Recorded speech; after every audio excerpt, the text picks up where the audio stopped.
At this time, we're really excited to welcome on to the stage the Colorado State Rams.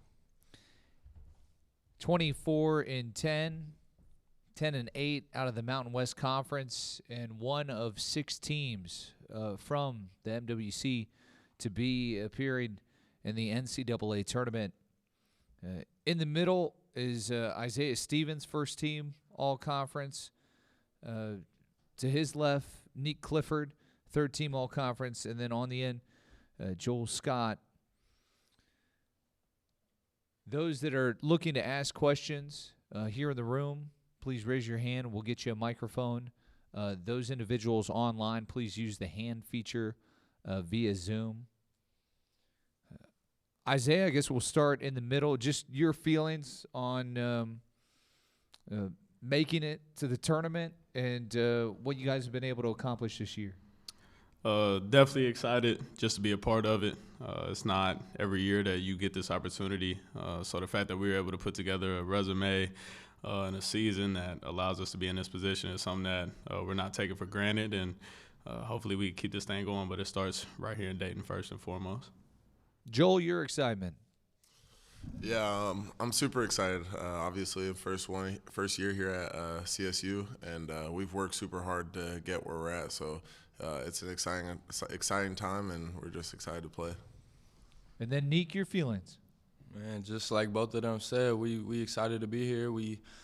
This is a goal we set out at the beginning of the year to accomplish, and so we here now. We're not finished. We got a lot more to prove, but definitely just happy to be here. Let's go to the first row. On the end, we'll get you a microphone. Isaiah, you guys as a team, it's team together, but it's also, Nico has a phrase, be a cockroach. Considering your schedule the last 24 hours, how have you guys felt about being a cockroach, and how have you handled it? I feel like we've handled it really well. Be a cockroach is just being able to adapt to any situation that's thrown our way, not flinching at the doorsteps of adversity. So I feel like we've done a really good job of just picking up on the schedule, picking up on the game plan, and just putting our best foot forward regardless of the hand we're dealt, and we're going to be ready. And then for all of you, what was the weirdest thing that you probably had to do to get ready to get out here between selection show and getting on a plane at 9:30? I think it's all just comes down to making sure you get the laundry done, man. We were just in Vegas for majority of the week, so just making sure that you kind of reset and have everything you need. But me and my roommate, we were able to get everything situated. And then, Joel, your thoughts on the last 24 hours. Yeah, it's definitely been pretty busy. Like Zay said, it was kind of just getting the laundry done was kind of the most important thing to do last night. So, but other than that, I think everyone's it's more just excitement. We're all ready to go besides, again, the laundry, but we're all just excited to be here. And Nick? Man, it was a quick turnaround. We was just in Vegas, like we said. Had a good little run out there. And now we made this quick trip to Dayton, Ohio. It was definitely a long ride here, but definitely glad we're here now, and just excited to get on the floor, and all the new guys that haven't experienced this yet, just excited for them to be able to be a part of this as well. Stay in the first row. Nick and Joel, for you guys, obviously, when you're looking at transferring, I'm assuming, getting to this point is one of the things you're looking for in a roster and a program, as that being a possibility. So what's it like now that you are here and you guys, have reached one of the steps you hope to do this year? Yeah, it's pretty special. I mean, for me, when I was transferring, when I first decided to come here, it was pretty evident that we had a pretty talented team. And so this was definitely one of our goals, to be where we are here, and so it's really exciting to see that kind of come all together, and it's exciting to see what we're going to be able to do with it. Nick? Going through that process, you're looking at all different things, individually where you can succeed, and then somewhere where you're going to be a part of a winning program. I had a good feeling about coming to CSU, playing with a guy like Isaiah, who has the resume, Coach Medved. They've already been to the NCAA tournament before, so I knew we were capable, and I knew we'd have the roster to do so. You never know when you get there what it's actually going to be like, but right when I got there, I just knew we were going to be able to make a run. And I feel like the season went pretty well for us. You know, we didn't win all the games that we expected to win, but definitely had a great season, and we're here. So definitely excited to start this. I can't said that too many times. Just a reminder for those asking questions, if you could just give your name and then your affiliation, much appreciated. Stay in the first row. Kevin Lytle, Colorado. The scout on Virginia, kind of what jumps out to you guys as kind of keys that you'll need to focus in on tomorrow? Isaiah? Super talented group, a very connected group, one that's disciplined on both ends of the floor. They're going to run their stuff all the way through. They're super smart as far as what they're reading, what they're looking for, how they get you in rotation. And on the defensive end, that's really where they make their bread and butter. They're super sound, tough, physical, and they understand what their rotations look like, how to keep you on the perimeter and not get themselves in too many rotation situations. So it's definitely going to be a tall task. Joel, your thoughts on the Cavs?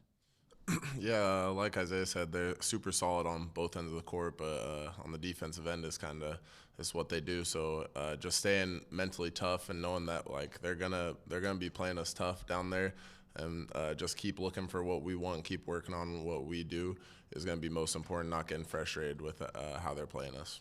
And then Neek, your feelings on Virginia? Very good defensive team. But I feel like for us is just focusing on what we do. I think sticking to our game plan and running our offense, not letting them get us out of what we do. And then defensively, we just got to guard and play with passion. I think we're going to be just fine, though, and be ready to go, like Zay said. Second row on the end. Hey guys, Matt Digby from ABC 22 Fox 45. Welcome to Dayton. Question for all three of you. The fact that you saw that you're going to be facing Virginia a couple years ago, they were on one side of history, losing the UMBC. Then the next year they turned it around and end up winning the national championship. So knowing that you're going up against an opponent that has made headlines the last couple years for various reasons, how much more does that motivate you going into tomorrow? Neek, we'll start with you. Oh, no, it's a great organization that they've put together. They have made a lot of runs through the NCAA tournament and have a great resume. So definitely excited to go against a team that is of that caliber and has the success history that they do.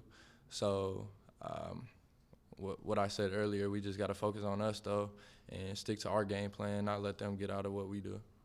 Isaiah? Similar to what Neek said, understanding that they have had a lot of success in the NCAA tournament, extremely well coached, a coach that knows what it takes, what it looks like, so he's going to have those guys ready to go. But it's a great opportunity for us to kind of test ourselves and see where we're at as a program. And these are the games that you live for. At this point, there are no cupcake games. Every team you play has done what you're aspiring to do, and so it's going to be a really fun game. And then Joel. Yeah, it's definitely exciting playing a team like Virginia. Again, you obviously have seen them on headlines, multiple different reasons, but it's cool to play a team that's had success and that's been there and done that, and kind of go up and see what we can do out there. Let's go to the back. Justin Harris, University of Dayton. You guys are one of 6 teams in the MWC that are playing in this tournament. How are you guys able to stick to your plan and not get cluttered in with those other teams and be able to show yourself? Joel?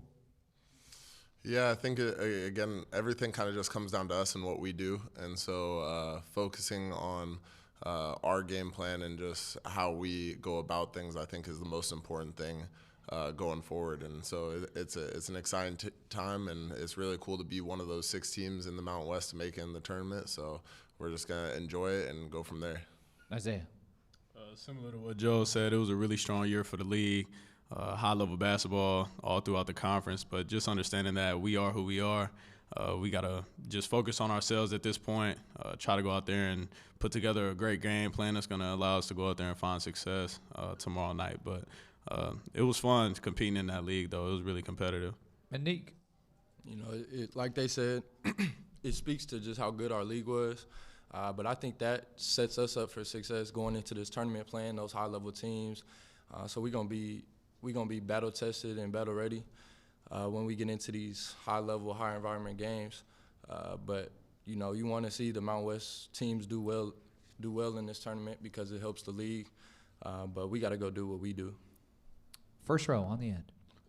Joel, Mike Brohard from CSURams.com. You're one of three players, you and Joe and Patrick, all started your career at a smaller level, and now you're here at the big dance. Does that hold any special value to you? Yeah, it's actually kind of crazy. This is what you dream of as a kid. So actually being here and just seeing March Madness everywhere and just kind of seeing the court when we kind of walked by, it's just kind of surreal. It's kind of taken in. It's kind of been really cool. It's been a really cool experience. But yeah, no, it's an awesome experience, and I'm just excited to kind of get going. I'm kind of antsy, ready for tomorrow night to get here. Joel, 2 times going to the Final Four in Division II, and now here with March Madness. Do you have a favorite moment of the tournament? Oh man, I mean, I think all of it's pretty cool. I don't know if there's. I think being at Division II and being in the Elite Eight, that first Elite Eight game that I played Division II was probably one of my favorite moments. Beating the 1 seed in that tournament for me was probably my favorite moment. Isaiah, you were able to experience it in 2022 with the Rams, but did you have a favorite moment with a player or just a fan growing up? My favorite player growing up, when it comes to March Madness, was Shabazz Napier. I was a big UConn fan. Kemba Walker and Jeremy Lamb and all those guys were just extremely fun to watch, extremely dynamic as a playmaker. So I remember me and my brother and my dad spent a lot of time just following their journeys throughout March, and hopefully we'll be able to create some of that same magic. Nick, obviously interesting in that you spent time at Colorado, but your favorite moment? I think just getting to experience that my freshman year. I didn't really play a lot, but I got in at the end and scored. It was a crazy moment for me just growing up watching these tournaments. I'd say growing up, I think I watched Buddy Hield when he made his little tournament run and was going off. He was really fun to watch, and I became a fan of him. So I'd say that was probably my best memory. Let's go to the second row. Jeff Gilbert, Dayton Daily News. Nick, speaking of Colorado, how's this year been really good for you to come over to CSU? And are you hoping to maybe run into some old teammates tomorrow?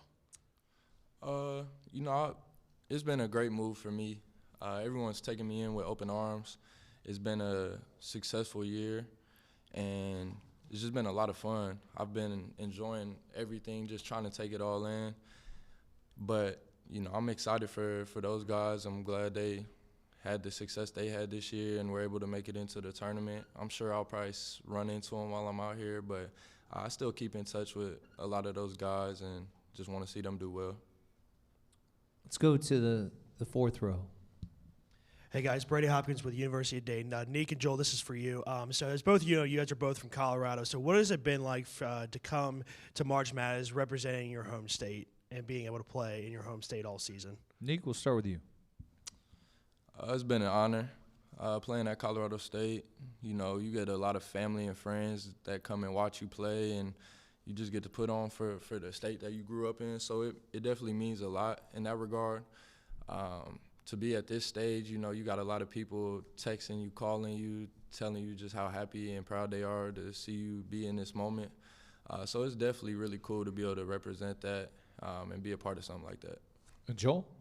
Yeah, kind of like what Nick was saying. It really does mean a lot, and it's really special to be able to have family come up to almost every home game and just kind of represent where you're from when you're traveling and wherever you go to. It's a really cool experience, and it's just been fun kind of be back home and represent Colorado, like you said. So it's been special.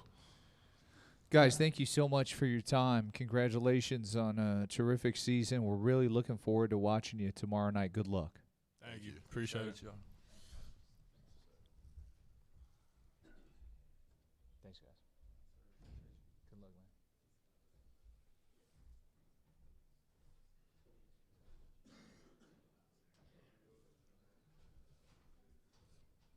Hey, what's up, Coach? How are you?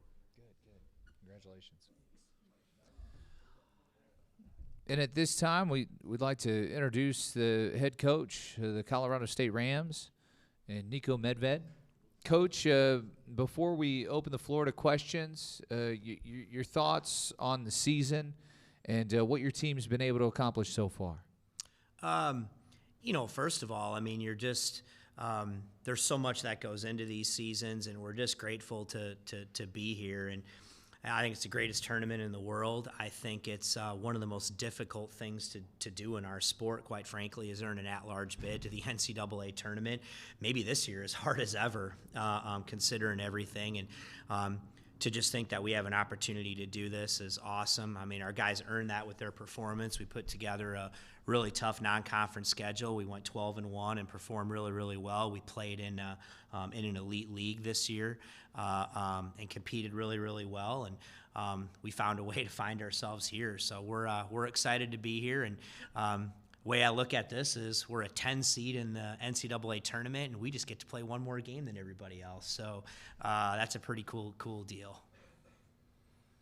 Let's go to the first row on the end. Mike Brohart, CSURams.com. You have a phrase where you talk about be a cockroach.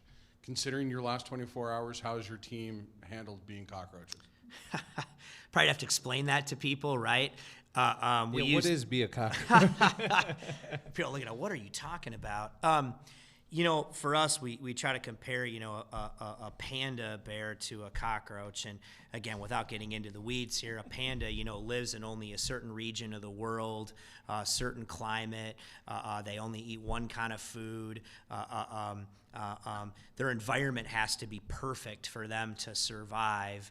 And then you take a cockroach, on the other hand, you've been around them, those guys can live through anything. I mean, whether it's 50 below zero, 150 degrees. I remember having them when I first was a student assistant or whatever, and they're in your apartment, you're trying to, stomp on them with your feet or throw basketballs at them to kill them. They just live through anything. And so the point being is that cockroaches can adapt to anything in their environment and not only survive but thrive. And that's what it is. Things happen in life, situations happen on a daily basis, and you've got to be a cockroach. You got to find a way to not only survive but learn to thrive in those situations and make the most of what's next. And it's just another situation to do that. So for you in the last 24 hours, what's been your greatest cockroach moment for you personally? Well, I mean, listen, everybody, it's part of the beauty of Selection Sunday is, people, you have no idea where you're going. You don't know what your seed's going to be. There's excitement, right? And we were throwing a curveball, having to play tonight. Everybody knows we got home at 1:30 in the morning on Sunday.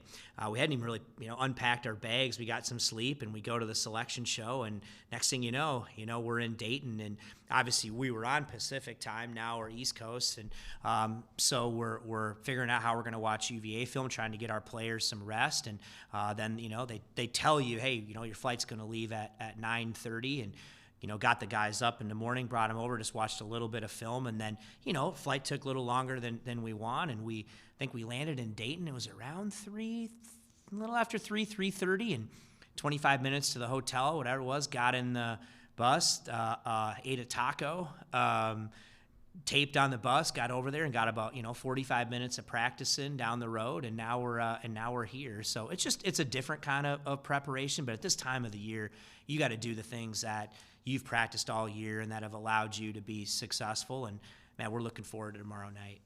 Stay in the first row. Kevin Lytle, Coloradoan. Do you kind of harken back almost to MTE type of experience for this type of kind of whirlwind weekend or week? Yeah, obviously you're playing a new opponent from a new league. I know the Bennett family fairly well. I think Tony, if he isn't, is clearly one of the best coaches in the country for what he's done in their program, and so you're preparing for an elite opponent in an elite program. But it's different because you've just been in the grind in your league. Everybody knows everything about each other, and you get an opportunity to play somebody different, and I think that's kind of neat. Like you say, Virginia, people know that program and what they do very well, but how much is it kind of key for you guys to, lean into what you do too, as opposed to, react to what they're doing? Yeah, and especially, the one thing I know about Tony and Virginia and those teams, let me tell you what they're going to do. They're going to lean into what they do. That's what they've done, and he's done his entire career, and that's what makes them so successful is they're great at what they do. So they're not going to try to do anything different against us. And you're exactly right. I mean, you obviously have to look at your opponent and some things that they do really well that you can help try to mitigate. But at the end of the day, yes, it's lean into what you do, the things that have allowed you to be successful when you're playing your best basketball. I think trying to do anything different than that is going to set yourself up to not have success. Sort of a follow-up question. With the Rams, where are they at their best?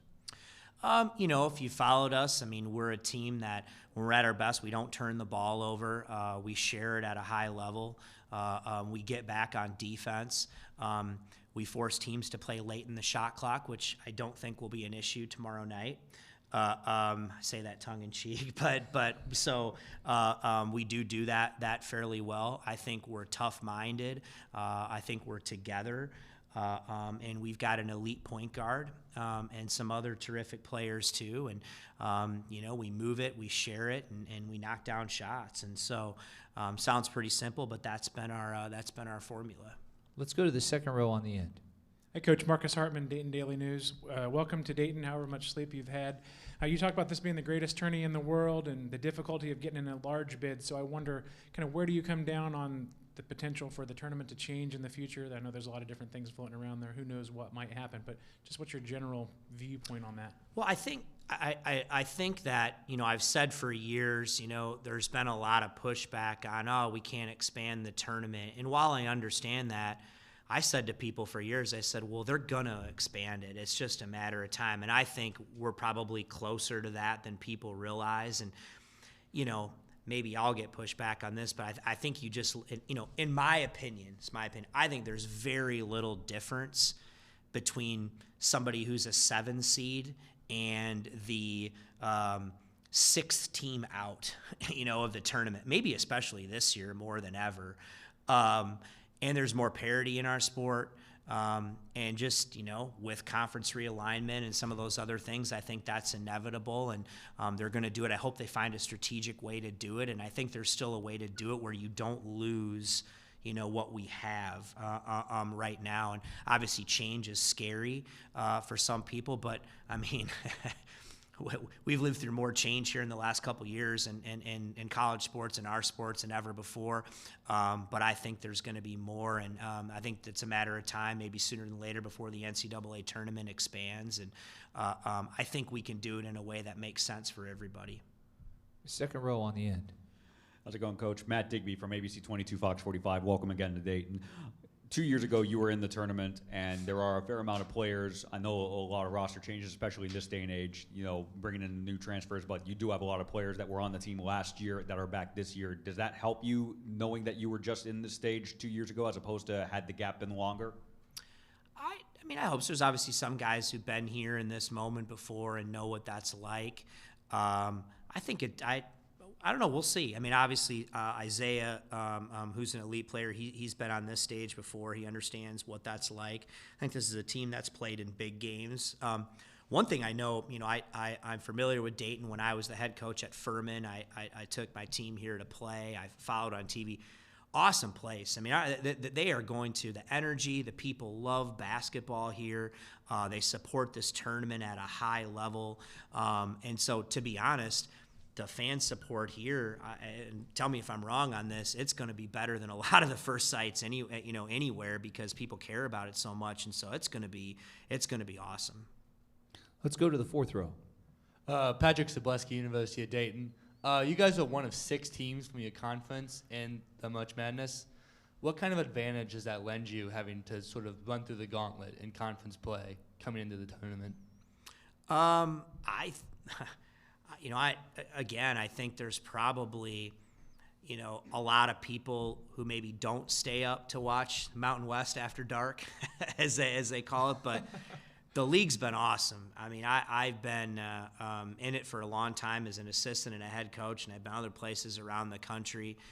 The level of competition from top to bottom was unlike anything I've ever seen this year. I think that clearly, prepares us for this. And I think we had a really difficult non-conference schedule too, We played Creighton, who we were fortunate enough to beat. We played Colorado, who's in the tournament in the non-league. We played St. Mary's, who's in the tournament. We beat Washington on a neutral, Boston College on a neutral. We challenged ourselves, and so I think all those experiences prepare you for this, and I'm sure Virginia would say the same thing, but I think both teams feel battle-tested, and they know tomorrow will be a battle. Coach, talking about how difficult your league is in the Mountain West, Isaiah Stevens now 2 times first team all-conference and led the conference in assists. Obviously, also very capable of scoring the basketball, over 16 points per game. Talk about him as a player and what he's meant to your program. I can't, people who follow us, I can't really even put it into words. Isaiah Stevens is a unicorn. He's been our starting point guard for 5 years. That was clear about a month into camp when he was on campus his freshman year. I'll never forget when I told him before we started in the fall. I took him to lunch and I said, Isaiah, you're going to be the starting point guard here, and I intend for it to be that way the rest of your career. And by that time, you didn't know it was going to be 5 years of what it was. But he's the all-time leading scorer, all-time leader in assists, all-time winningest player, all-time human being, all-time leader. I mean, you can't even put enough adjectives around that of what he means to me and means to our program. He's been a Hall of Fame player there, and has just exemplified what it means to be in our program at the highest level. And he's one of the rare guys that stayed. He could have had any opportunity he wanted in here and decided to do it with us at CSU. And he's just truly a special player and a special person. And then with your team, I think it's interesting that you've sort of, in this day and age of the transfer portal, you have quite a few really talented players from the Division II rank. And then what they've meant to your program, and then also sort of that side of the transfer that maybe a lot of people don't see. Yeah, that's been something that's been successful. We've had several guys from the Division II level. We have one from the Division III level, a couple Division II All-Americans this year. Joel Scott was a Division II National Player of the Year, and he's played at a high level in our league, at the highest levels of college basketball. I think for us, we've had to get, creative in how we recruit, and we look for the right kinds of fits for our program. And, I believe sometimes people, you can confuse potential with production. And these are highly productive guys who played on high-level winning programs at the Division II level for great coaches, and they're able to do it when they're at the top of the scouting report. And oftentimes you find that production translates to our level, and so it has. And the other thing that's really neat about those guys, all our guys are, but those guys probably when they started their career at a lower level, they never anticipated or dreamt about playing in a tournament like this at the highest level, and they're so appreciative of everything they have, and that's so refreshing as a coach. And then I guess on the other end of it, you also have another transfer, Nick Clifford, who is a really talented player, has always been looked at in that light, and then what he was able to do with Colorado and then coming over now to Colorado State, what he's been able to bring to the Rams. Yeah, he is. He's a young man we recruited heavily out of high school, and decided to join our evil brother down the road. I love you, Tad Boyle. But for him, it was just an opportunity where wanted a change, and he's come over here and has just fit in seamlessly from day one. He's an elite human being. He's a talented player. Has been able to fill a role that we desperately needed, and he's just really had a great season for us, and he was an all-conference level player, and it's been fun to watch. We wouldn't be where we are without him. I asked this to the players that joined us earlier, their favorite March Madness moment, your favorite moment. Man, I'll remember it like it was yesterday, sitting in my parents' living room. We were going to have dinner, and I'm watching Duke, Kentucky, and watch Christian Laettner make that shot like live on TV, like on Sunday, and I'll never forget that moment watching it with my family and whatever, because I can still, have that snapshot in time. And I'm that old, right? I can remember that or whatever, watching it. Sorry to those guys, right, who were playing or whatever, but I remember it like it was yesterday. And then from that, you've been able to experience this stage as a coach. Your favorite moment coaching in March Madness? As an assistant coach, I think one of the coolest moments was my last year as an assistant at CSU, was having those guys that had gone through an incredible journey together. We got into the tournament and we beat Missouri, and getting that win for that group of seniors in the NCAA tournament was incredibly special. And 2 years ago, that group of guys that went to the tournament too. The year before, we went through COVID. I thought we were going to make it. We had really unfortunate circumstances down the stretch of the regular season. We're one of the first teams left out. And 2 years ago, we got an opportunity to go and be a 6th seed. And even though it didn't work out, just those guys getting on that journey and having an opportunity just to get into this tournament was pretty cool. And now focusing on this moment,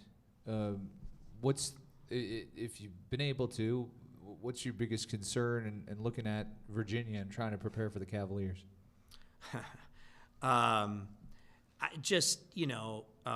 Again, I have as much respect for Tony and what he's done with his program and the way he does it. I think he's one of, if not the best coach in the country. Gets more out of teams than anyone maybe who's ever done it. They are, again, they're never going to beat themselves. You have to beat them. They're going to play the style of game they want to play no matter who they're playing, and it's been like that throughout the course of his career. It's difficult to get anything in transition. It's difficult to get quality shots. They're going to force you to guard and screen you. And they really, it's like being in quicksand sometimes playing against them. And so if you're going to go out and have an opportunity to beat Virginia, you're going to have to earn it. You're going to have to win possessions and find a way to steal it at the end. And so that's what concerns me, because the level of consistency and the culture that they have in their program. Any other questions for Coach? Coach, thank you so much. We're really looking forward to watching your team tomorrow night. Thank you.